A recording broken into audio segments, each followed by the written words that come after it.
আসসালামু আলাইকুম, আশা করি সকলেই ভালো আছেন। আজ আমি বানাবো একটি সুজির মজাদার নাস্তা।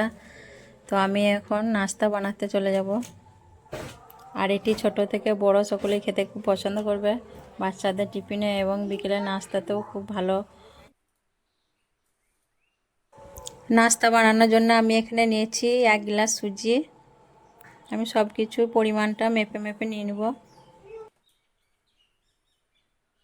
হাফ গ্লাস চিনি নিয়েছি, কারণ 1 গ্লাস সুজি নিয়েছি, তাই গ্লাসের অর্ধেক চিনি নিয়েছি। চিনির অর্ধেক নিয়েছি সাদা তেল।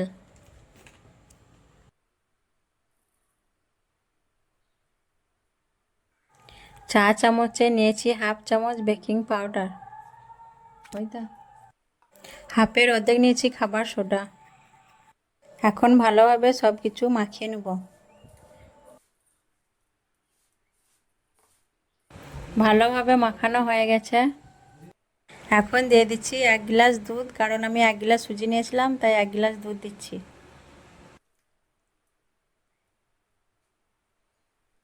এখন একটা চামচ দিয়ে আমি ভালোভাবে ব্যাটারটা তৈরি করে নেব। ব্যাটারটা তৈরি হয়ে গেছে। এখন ঢাকা রেখে আমি 30 মিনিটের মতো রেস্টে রেখে দেব। 30 মিনিট রেস্টে রাখার পর এখন আমি ব্যাটারটা খুলে দেখে নিচ্ছি, আর চামচ দিয়ে আরেকবার ভালোভাবে নাড়িয়ে নেব। আর ব্যাটারটা এখন অনেকটাই গাঢ় হয়ে গেছে। ভালোভাবে চামচ দিয়ে নেড়ে নিচ্ছি।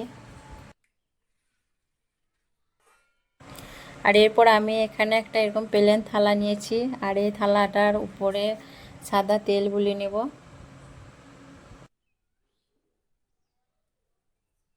থালাতে তেলটা আমি হাত দিয়ে ভালোভাবে মাখিয়ে নেব।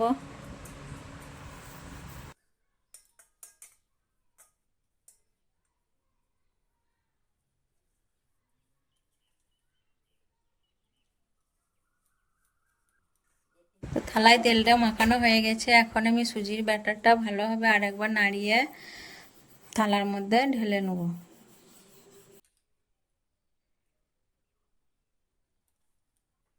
থালায় ঢেলে নেওয়ার পর এখন আমি থালাটা একটু ঝাঁকিয়ে ভালোভাবে সুজিটা বসিয়ে নেব। কড়াইয়ের মধ্যে আমি এরকম একটা স্ট্যান্ড দিয়ে ঢাকা রেখে বেশ কিছুক্ষণ ভালোভাবে কড়াইটা গরম করে নিয়েছি। গরম করার পর এখন সুজির থালাটা আমি কড়াইয়ের মধ্যে বসিয়ে দেব।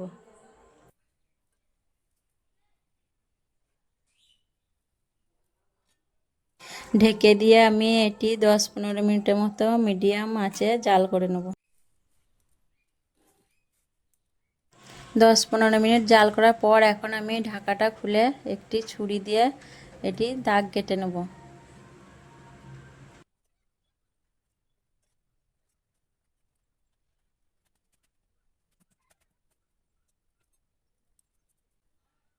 কেটে নেওয়ার পর এখন ওপর থেকে চেরি ফলের টুকরোগুলো বসিয়ে নিচ্ছি।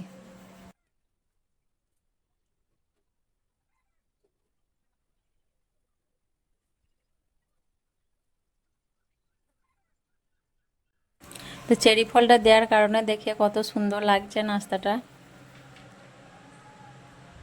চেরি ফলটা দেওয়ার পর আবার আমি ঢাকা রেখে 15-20 মিনিট হালকা আঁচে চাপিয়ে রেখে দেবো।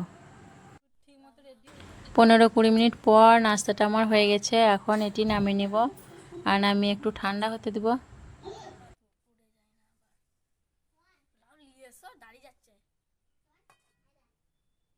তো নাস্তাটা হওয়ার পর কালারটাও দেখে কত সুন্দর লাগছে, দেখে খুবই ভালো লাগছে।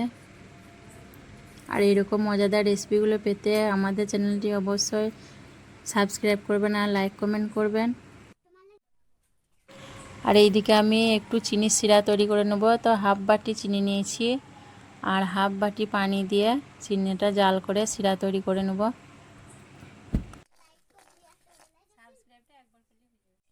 শিরাটি হয়ে গেছে, এখন একটি বাটির মধ্যে তুলে নিচ্ছি। চিনির শিরাটি এখন নাস্তার উপরে আমি ছড়িয়ে দেব।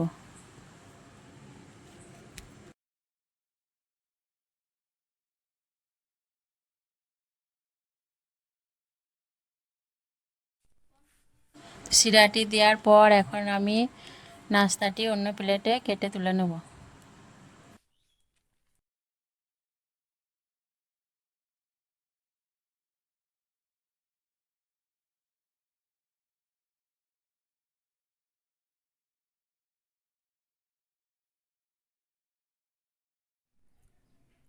তো এই মজাদার নাস্তাগুলি ছোট থেকে বড় সকলেই পছন্দ করে। আর কতটা সুন্দর হয়েছে সেটাও দেখাচ্ছি। দেখুন কত সুন্দর হয়েছে, নরম তুলতুলে এবং দানা দানা হয়েছে, আর খেতেও খুবই মজাদার। তো আবারও আসবো পরের ভিডিওয় নতুন নতুন রেসিপি নিয়ে মজাদার। সকলেই ভালো থাকবেন। আসসালামু আলাইকুম।